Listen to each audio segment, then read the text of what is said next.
Тэгэхээр одоо бидний энэ хамгийн одоо чухал эрүүл Монгол гэж яриад байгаа шүү дээ. Бол баах уриал оозонтой төрийн бас байгууллагууд байгаа л эрүүл Монгол гэдэг дээр ийм наривчлсан судалгааг бол бас маш сайн хийх ёстой байна. Олон байгууллагууд хийж хүчнэгдэж эрүүл мэндийн даатгалын хуулийг бол ер нь нэлээд сайтар бодож хийхгүй бол болохгүй болцсон цаг байна шүү дээ. Ер нь бодоод үзэхэд. Ер нь бид нар бас нэг өмнө нь эрүүл мэндийн даатгалын яг энэгээр 18 оны 1 сарын 24-нд дугуй зааланд бүх эрүүл мэндийн даатгалын хүмүүсийг цуглуулж хилцүүлэг хийсэн. Тэгэд гол хүмүүс нь ерөөсөө ирээгүй. Тэн дээр ерөөсөө 22 жил 10 жилийн сургууль багшилж байгаа хөхний хор тавдар болсон юмхтэй босож үг хэлсэн шүү дээ. Би бол ингээд нэг 2 сая төгрөг авахгүй жигц авсан. 2 сая төгрөг бол юу ч болохгүй. Дараа нөгөө Афрес хийгээд хор тавдрынхаа шинжилгээнийг авсны дараатай эмэн 80 өндөр үнэт. Эмээ авъя гэхлээр зэрэг ерөөсөө энд тэнтгээд эмчнэр нь бичиж өгчдөг. Тэгэл нөгөө эмээ нь очиод авахгүй гэхлээр мөнгө байхгүй.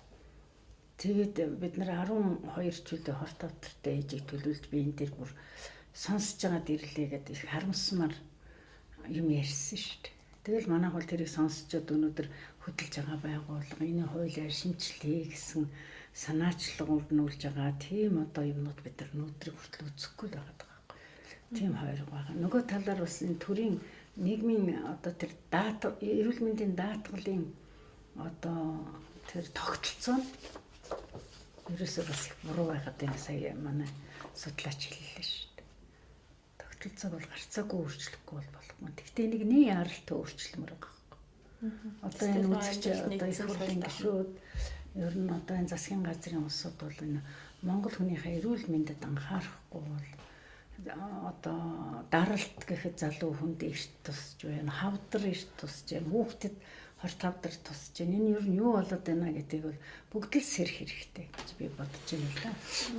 Манайх дэлхий дээр зүрх судасны өвчин хавдраараа нэгд ордог болсон. Хэрглэж байгаа эмээрээ нэгдүгээр ордог болсон. Хэрглэж байгаа эмийн хоёр жагсаж байгаа Иран улс агч нь манахаас 50% бага эм хэргэлдэг. Тэд нар бол дайм байлдантай ор. Бид нар бол зүгээр л их тайван байгаа. Зүгээр их тайван амьдраад байгаа. Тэгээд энийг би юу гэж хэлэх гэж байгаа гэхээр эрүүл мэндийн сайд нь өөрөө эрүүл мэндийн тухай хуулиас илүү давсан шийдвэр гаргадаг. Энэ жишээ ганцхан жишээ ихэд л эмийн зохистой хэрэглээний тухай журам гэлэх байж байгаа хгүй. Тэр нь жороор олох юм, жоргоо олох юм гээд аптекуудаа зарна гэд хүн ороход бол жор байгаа мó эмчийн бичих байгаа юу гэж байгаа мөртлөө тэгээд цагаараа ашиглах гэж байгаа компаниуд эм сан өгчлээд байгаа хгүй. Тэгэхээр эм өөрөө синтетик хими бодис. Гурвынх нь нэг нь хурамч юм байдаг. Тэгээд ашиглахын тулд хувийн байгууллага ажил хийдэг. Хяналтын төрийн байгууллага мэргэжлийн хяналтын одоо хэр гайлынх нь тавих гээд боломж байхгүй. Авар хэмжээ багтай. Тэгээд сөрөг нөлөөнүүд хаана яаж гарч байгаа, хинээс эм аваад ямар шүрмүүд гарцсан гэдгийг тэрийг хянж чадах тийм хүч болцоо байхгүй. Тэгэхээр энийг бол нэгдсэн зохион байгуулалтанд оруулаад яг л эрүүл мэндийн яам хариуцж чаддгүй юм бол эрүүл мэндийн даатгалын газар нь өөртөө эмээ захиалж тэр яг зорилтуудынхаа хүмүүст өндөр наснууд өндөр бөгөөд хараадаг болох. Аптекуудаар ерөөсөө юм худалдаж болох хэрэгтэй. Өрхийн эмнэлгүүд дээр хүмүүс нь хяналтанд ороод эмнэлгүүд нь болохоор яг эмчилж байгаа хүмүүстэй эмнэлгийн хатгын үүсгэх эмийг өгдөг болох юм бол 4-5 жилийн дараагаас ихтэл хүмүүсийн биеийнх нь эерэг өөрчлөлтүүд нь гараад ирнэ. Эмээс чи өөрөө хөвчөн үүсдэг байгаа байхгүй. Эм чи өөрөө дэлхийд дээр харт амих дэвшгийн 8-ны дараагаар ордог 3 том бизнесийн нэг нь шүү дээ. Энийг одоо надаар хэлүүлэхгүй хүн болгон мэддэг болсон.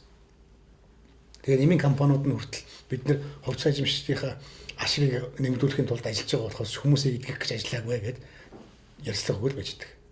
Хүн тэрийг мэддэг л болсон. Тэгсэн мөртлөө манай эрүүл мэндийн яам засгийн газар тэрэн дээр хяналттай дуурдаг юм байхгүй. Дэлхийн эрүүл мэндийн байгууллага нь орж ирэл эм зүйчнэрийг цуглуулж байгаа л кредит цаг өгөх шүү 2 кредит цаг өгнө сургалтанд заавал суугаад шинэ нэмэгдэл танилцуулаад одоо тийм өвчин гарч байгаа тийм юмнуудээр ингэж имшилдэг гэж сургалт хийгээл нөгөөдөл нь өдөө орон тарчаад эмнэлгүүд дээр очиод эмчилтээр сурталчилгаа хийгээ явчихдаг. Зүгээр л ийм эмийн сүлжээ бизнес байхгүй. Үнэхээр харамсалтай энэ ийм тогтолцоогоор өнөөдөр эрүүл мэндийн салбар ажиллаж байгаа гэдэг бол